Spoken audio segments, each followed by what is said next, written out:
Hello everyone. Today we will talk about Cisco 300.715 Secure ISE Exam Review. Let's begin.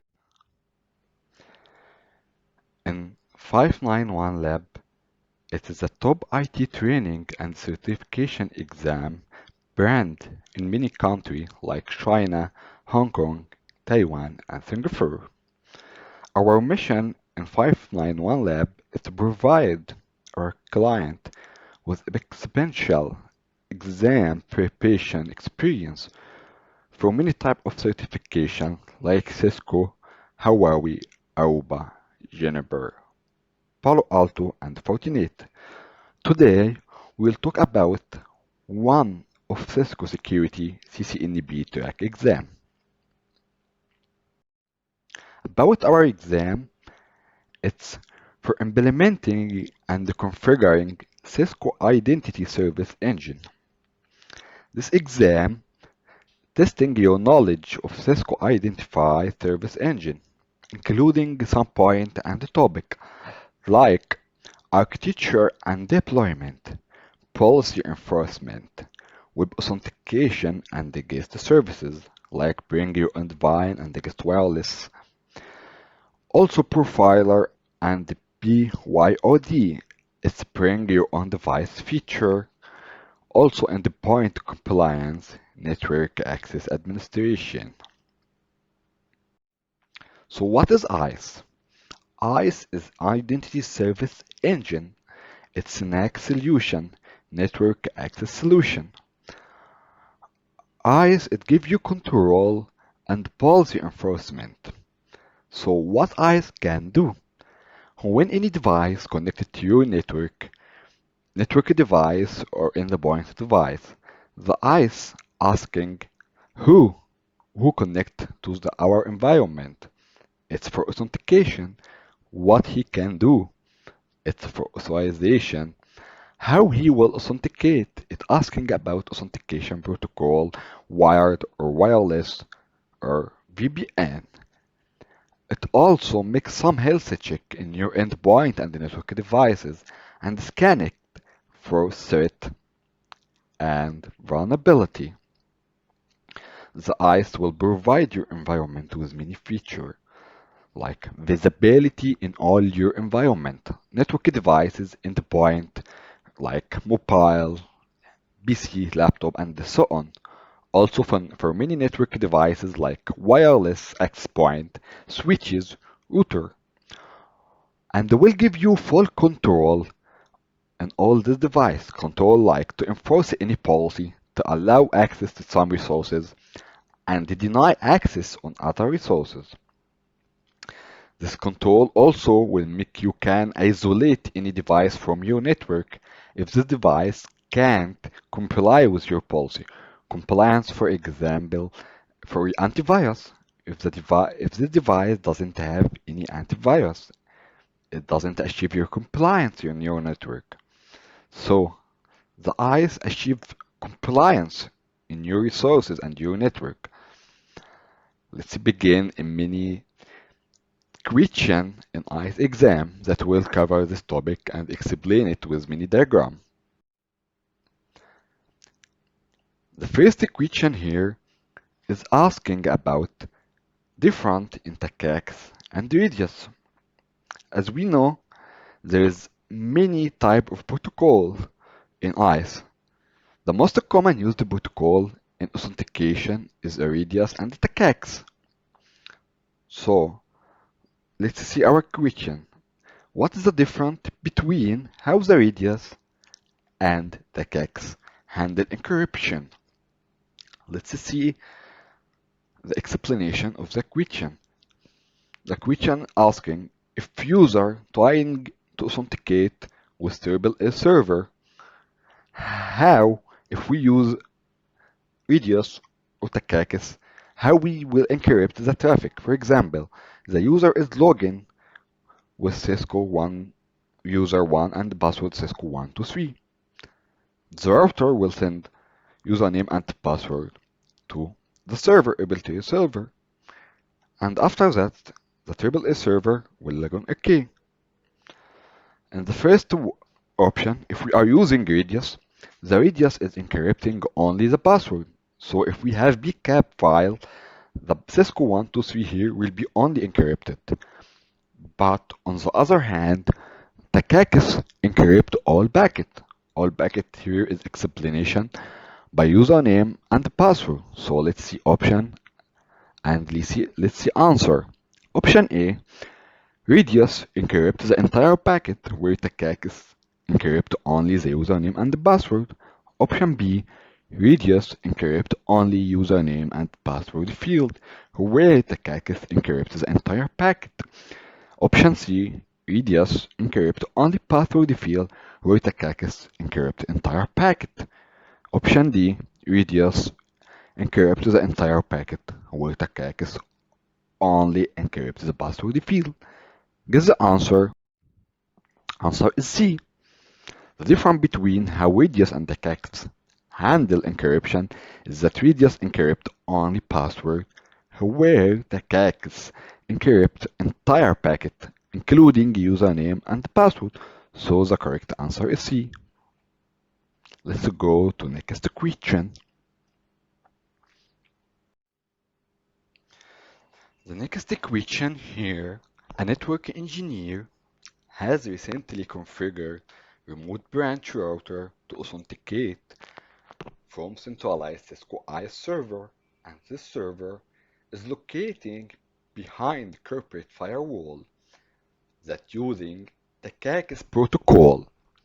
After making this configuration change, the engineer tried to open SSH session between router and the ISE, from this router to this ISE. When the user tried to verify connection, the user write his username and password on this router.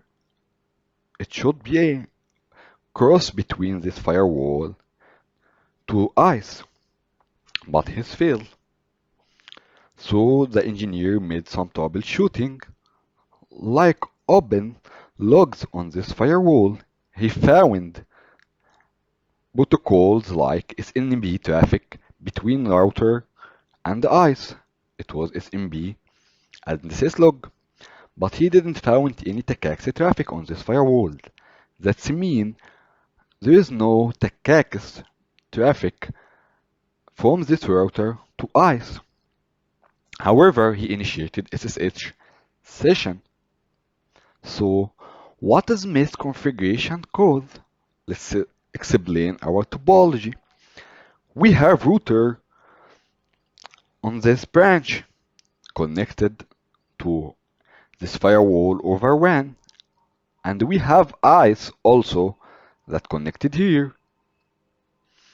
The ISE is working as AAA server. When user tried to authenticate from here to here, he didn't find anything in the logs. So, why he didn't found? Let's check. So let's see option. Option A, the router is missing route between Cisco ISE and the router. That is not correct, because there is already SMB traffic and syslog traffic as mentioned in the question. Option B, that a CACS source interface command on the router reference is the wrong interface. That is mean when the engineer configure source interface, he didn't configure this interface. That's interesting. Option C, the shared secret on the router for Cisco ISE is incorrect. That is not correct because, as he mentioned, it already configured to open SSH session. Also, the option D is that for the same reason, no hosts have been defined under the AAA server. That means the user didn't configure router IP under AAA server, but that's incorrect. As the user mentioned, there is already SMB and syslog traffic. That is mean that there is already host configure. Let's see answer in next page. The answer is B, because as mentioned explanation, the configured source interface is not correct. The source interface should be the one interface in ISE direction. Let's go to the next question. The question is asking about the probe that can provide IP to MAC address translation between network device and the ISE in the RB cache. So watch two probes provide IP to MAC address binding information to the RB cache in Cisco ISE. He asking about two answer. The option here is HTTP or DHCP or NetFlow or DNS. Yes, if we did the packet capture, only we can see IP and the MAC address in two type of traffic, in DHCP and radius, and that's indication for the probe. The probe is piece of information that we extracted it from traffic, and we need here IP and the MAC address. We can extract the IP and the MAC address probe from DHCP and radius attribute. So the correct answer is B and E. For RB cache function, you must enable DHCP probe and radius probe. The DHCP and radius carry IP address and the MAC address of endpoint in the payload of the data. That's simple.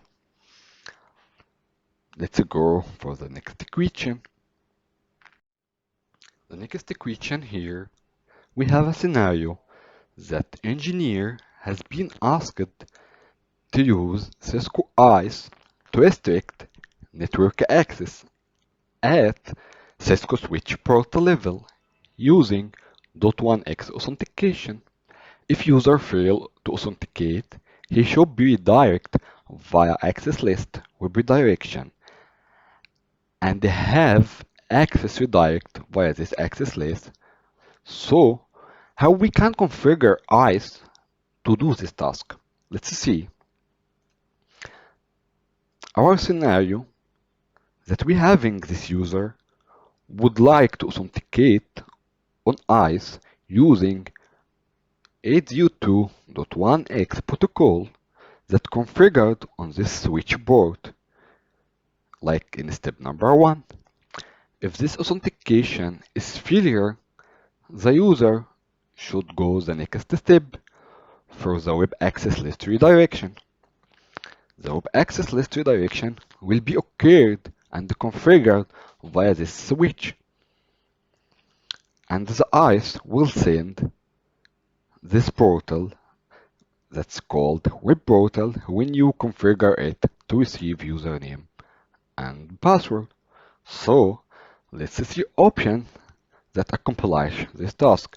Option A, authentication profile, or option B, authentication policy, or option C, authorization rule, or option D, authorization profile. Let's see. Answer is D. The explanation here to configure 802.1x authentication that make redirection to user via web access list, we should configure authentication profile and authorization profile. So till now, option A and option D is the correct answer. But we need only one accurate answer. The accurate answer is D, authorization profile. Why? Because authentication profile specify some parameter like authentication, EAP method, and timeout. On the other hand, the authorization profile, which specify access list or VLAN to be applied, and this answer is matching our question. Answer D is the correct answer here. We would like to thank you all for attending today's class at 591 Lab Hub. We hope you found the material and explanation is informative and helpful to you. Remember, you need to practice. The practice is critical mastering any new skill. So, if you cross content and keep practicing with us, will help you to support. If you have any question or concern, please don't hesitate to contact us. We will appreciate your participation and look forward to you again. Have a great day. Bye bye.